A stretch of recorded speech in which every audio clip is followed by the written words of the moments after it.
So real quick, I'm Scott from South Florida Insider, and I'm here with Ed Kowalczk.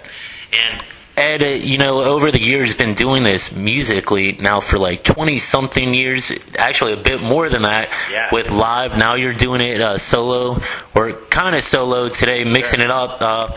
Tell me what's going on with you guys these days. Well, we have obviously the Open Wings Broken Strings package out, which is an acoustic night of awesomeness, I think. It's me and Art from Everclear and Lee Nash from Sixpence None the Richer. And but besides that, I've been really busy making my recording and writing my first solo album, which comes out tentatively right now the first week of July. So we're looking forward to that, and a single late April, which is funny. It's a kind of a Jekyll and Hyde time in my career because this is acoustic and I'm probably about as rocking as I've ever been on the record as far as guitars being heavy and stuff. So I'm kind of doing it all at the moment.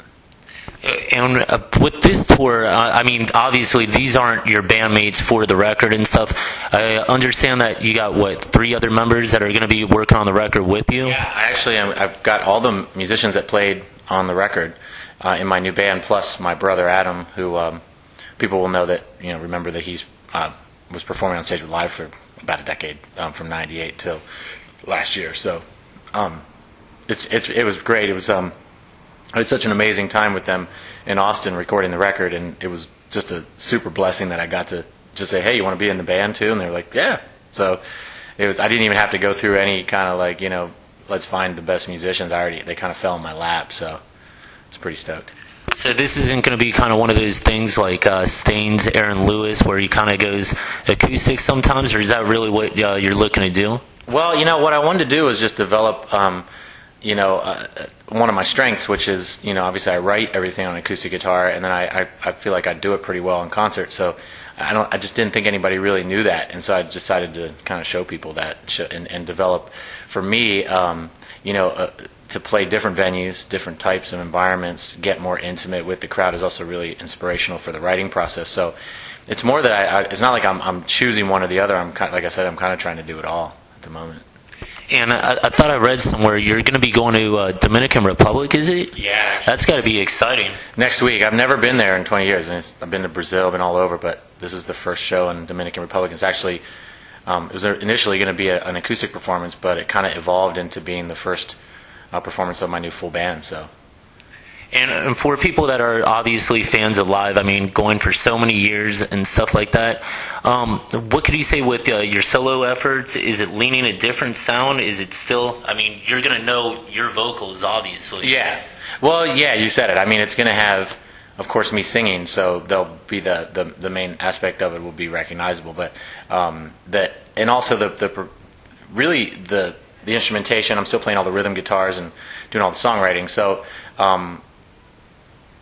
as much as it'll be the same in those elements, the musicianship is obviously different. I have an amazing drummer named Rami Antoon, who is an incredible style, and but is also really rocking. So I think what people are going to hear is the sort of nuts and bolts of what I do, sort of just differently, with different energy and different players, which for me in the studio was really, really exciting. So I know it's going to translate live really, really hot.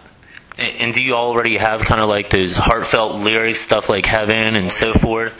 Yeah, first single is a song called Grace, which is really along the lines of it's a really intense song. It's really rocking, but it has a message that is very much like what I'm known for, which is that this particular song it's about finding hope or seeing a flash of grace in something that maybe a picture or a photograph from the news. It's just like really horrible.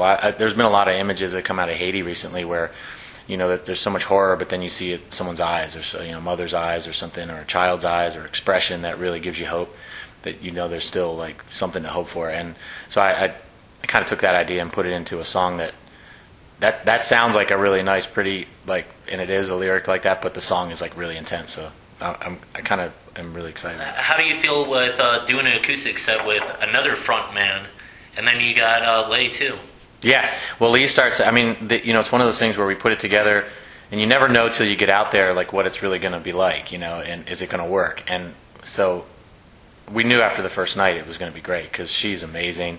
She gets the crowd just in such an amazing, intimate kind of pocket, and then of course, Art's incredible at this. I mean, people don't realize like he's super funny and and has this amazing show. And then I get up there and I have Jen Lowe with me, so that's a different thing because I'm doing myself, but also she's playing the cajon and some percussion. She's really amazing. So it's a really full night, and people leave like, wow, I didn't know what to expect, and I got rocked. I just didn't get rocked, with the big guitars. I got like emotionally like really into it at a different level than maybe I would have at the show because of the intimacy of it. So do you see yourself collaborating more and more down the road with like artists like them? I like packages because for the fan it really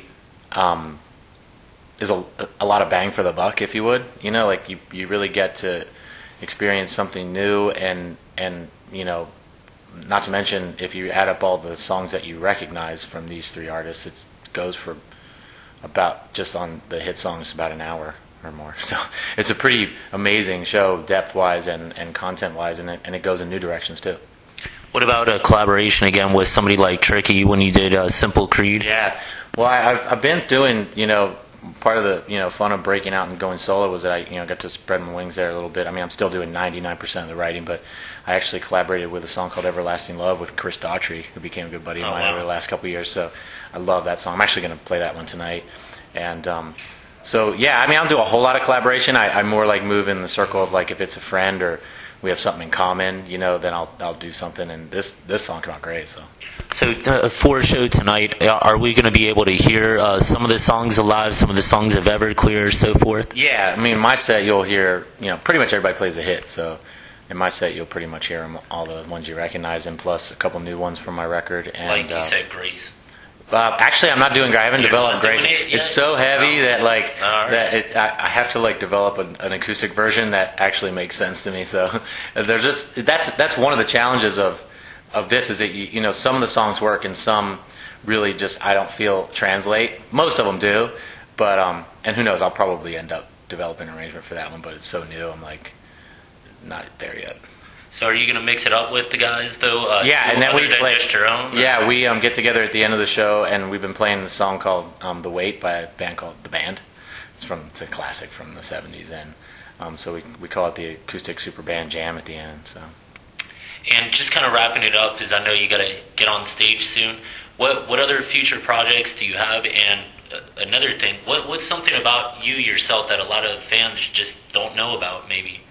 You got a weird collection or anything? Yeah, I was just talking about this the other day. I have I'm a super like coffee geek, so I collect espresso cups, which is kind of weird, but obsessive. Not the plastic one. No real one. Oh, okay. Demi-task cups. Yeah, there's really amazing variation out there if you don't know that. And I'm sure you're going to find plenty in Dominican Republic. I'm going to try, and my website is edklive.com, and it's pretty jamming. It's got an incredible amount of content up there. It's only had it up for about 10 months, but I've kind of chocked it full. So yeah, and I saw you had a download on there as well. And stuff. Tons of downloads, bootlegs. I have a music store. I have, of course, a fan club and all kind of goodies.